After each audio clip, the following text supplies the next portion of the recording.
President Biden and Israeli Prime Minister Benjamin Netanyahu will speak tomorrow in the wake of the Israeli airstrike that killed 7 aid workers with World Central Kitchen in Gaza. The president is facing fresh criticism for his support for Israel in the aftermath of the deadly attack.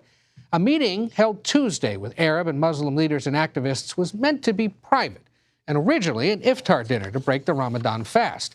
But participants told the White House they didn't feel comfortable having such a meal while Gaza is on the brink of famine. And at least one participant showed up and ended up walking out. Dr. Thayer Ahmad, an emergency physician from Chicago who traveled to Gaza earlier this year, says he delivered a note to the president from an 8-year-old orphan, then left the meeting. We'll hear more from the doctor in a moment, but here's what White House Press Secretary Karine Jean-Pierre had to say about all of this earlier today. And so we understand how this community is feeling. It is a deeply painful moment for many in the Arab and Muslim communities. The president also expressed his commitment to continue working to secure an immediate ceasefire as part of a deal to free the hostages and significantly increase humanitarian aid. CBS News chief foreign affairs correspondent and moderator of Face the Nation, Margaret Brennan, spoke with Dr. Ahmad earlier today and has more. Margaret, good to see you. Good to be with you, Ed. And, you know, the White House has recently changed their rhetoric to try to express more empathy for the loss of so many civilians in Gaza and admitted they made a mistake not doing so earlier on, a mistake that you see playing out in this public manner with the anger that was displayed with this doctor. Dr. Ahmed is an ER physician in the south side of Chicago. He says he's used to stab wounds. He's used to bullet wounds. He was not at all prepared for what he saw when he went to volunteer in Gaza back in January. He intends to go back. He worked at a hospital there. He said the majority of those he treated were women and children, many of whom died from shrapnel, and the children often just from the impact of a blast, from a bomb falling and their home exploding. He did walk out from that meeting, and I asked him why he went in the first place. Take a listen.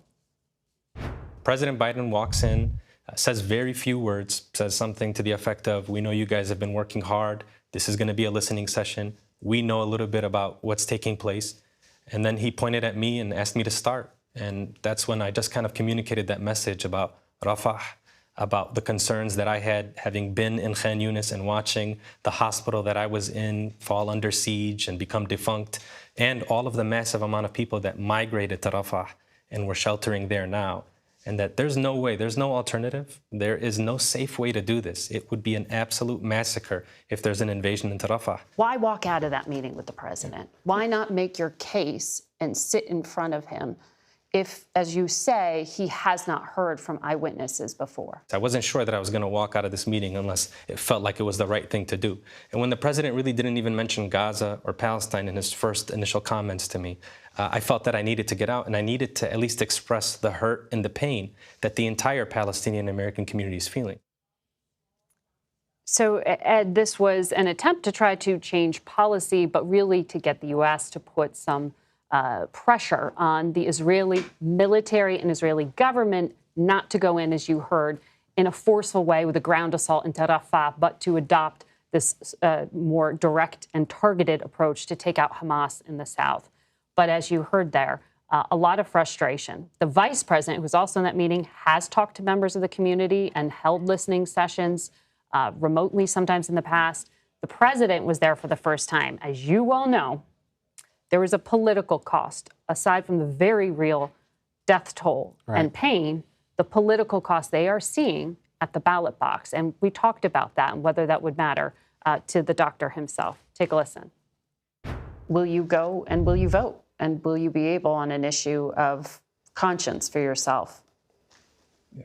Will that affect how you end up at the ballot box and which lever you pull? Yeah, I mean, Margaret, to be honest with you, it's affecting how I feel about the next couple of days. I mean, it's changed everything with respect to our lives. Palestinian Americans will tell you our lives are upside down.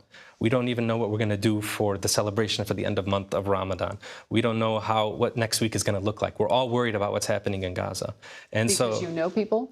Yeah, we know people, absolutely. And, you know, there has been intense following of this, of what's going on. We know the intimate details of people who are suffering in Gaza. We know their names. We know the family members that have been lost. We know about the kids that haven't been in school for 6 months. And so for us, it affects everything in our lives. And it's going to affect how we vote. It's going to affect how we feel about the political engagement in this country. And just to put a fine point on that, Ed, it's not just in this country. Social media has changed how people are experiencing this war, and that is a problem for U.S. allies around Israel as well, who see a rising amount of anti-American sentiment because of the U.S. military support for what is happening. Right. And we heard so much of that despair and hopelessness in the lead up to the Michigan primary, for example, and around Dearborn. We've heard it throughout Seen this it in war. Wisconsin. And in Wisconsin recently, exactly. So to hear the doctor say it again, it's consistent with all the concern that so many Palestinian Americans, Arab Americans, Muslim Americans have. Well, we have you. There was some news out of Israel today regarding the Netanyahu government. Benny Gantz, who's one of the members of that cabinet that's holding the Israeli government together, now suggesting there should be early elections in September. What does that do to the coalition government? Does it mean the end is near for Netanyahu? Well, it's certainly not a vote of confidence in the prime minister's choices from someone who is esteemed within Israel. Benny Gantz is more of a centrist. Netanyahu has put together the most right-wing coalition in Israel's history. He's also its longest-serving prime minister. Yeah. He is a survivor politically. Benny Gantz doing this in public.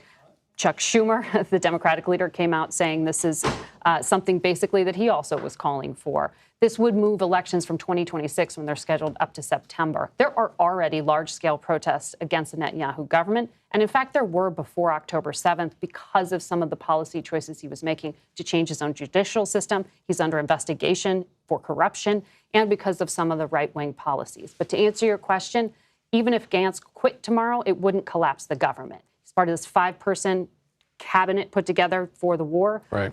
It is the coalition in this parliamentary system. If Netanyahu were to lose some of those right-wing members, Ben-Gvir, Smotrich, the guys you hear Joe Biden tick off by name and say he doesn't like what they are doing, that might cause a problem. And some of the U.S. officials worry that there is an incentive for the war to be extended in order for the political career of Benjamin Netanyahu to survive. Senator Chris Van Hollen said as much on Face the Nation recently. Yeah, so more to come on that. In the meantime, regarding the attack on World Central Kitchen workers, Chef Jose Andres speaking out today to our colleagues at Reuters, now raising doubts that it was an unintentional attack. Let's take a listen to part of what he had to say to Reuters. Humanitarians and civilians should never be paying the consequences of war. This is a basic principle of humanity. At the time, this looks like it's not a war against terrorism anymore. Seems this is a war against humanity itself. You cannot be destroying every building. You cannot be destroying every hospital, every school. You cannot be targeting humanitarian. You cannot be targeting children. You cannot be fighting the basis of what humanity should be standing for. And in an op-ed for the New York Times, Andres wrote, Israel is better than the way this war is being waged. It is better than blocking food and medicine to civilians. It is better than killing aid workers who had coordinated their movements with the Israel Defense Forces. In the remaining moments we have, what does this do to ongoing humanitarian relief work or the attempts to get humanitarian relief into Gaza? It's going to have a chilling effect, period. The 7 lives that were lost here, many of them were European. One of them was American. And this is an organization run by a celebrity. That's why we're talking about it today, Ed. But nearly 200 humanitarian aid workers working for the UN have been killed since October. 97 journalists have been killed, according to Committee to Protect Journalists. We don't know all their names. But what we do know from U.S. officials like David Satterfield, the envoy that President Biden appointed, is that this targeting of UN convoys and sometimes the police escorting them has been an issue. Those police work for the government. Since 2007, the government's been Hamas. And so Israel's definition of what can be a legitimate target or not may not match with the United States. The bottom line is the distribution's the biggest problem. And right now, having someone inside to distribute it, there's no clear answer on who can do it. That's why these airdrops and these desperate measures are being adopted. The other alternative would be to use the existing infrastructure, and that is the UN. And the United States Congress just defunded it. Right. And it's going to make the attempts to build that temporary barge and get relief in starting in May even that more difficult. Right. You get it to the shore, who distributes it? Right. Exactly. Great to have your perspective, and thank you for talking to the doctor and bringing it to us. Thanks, Ed. Margaret Brennan. Thank you. And of course, you can see Margaret on Face the Nation this Sunday right here on CBS News.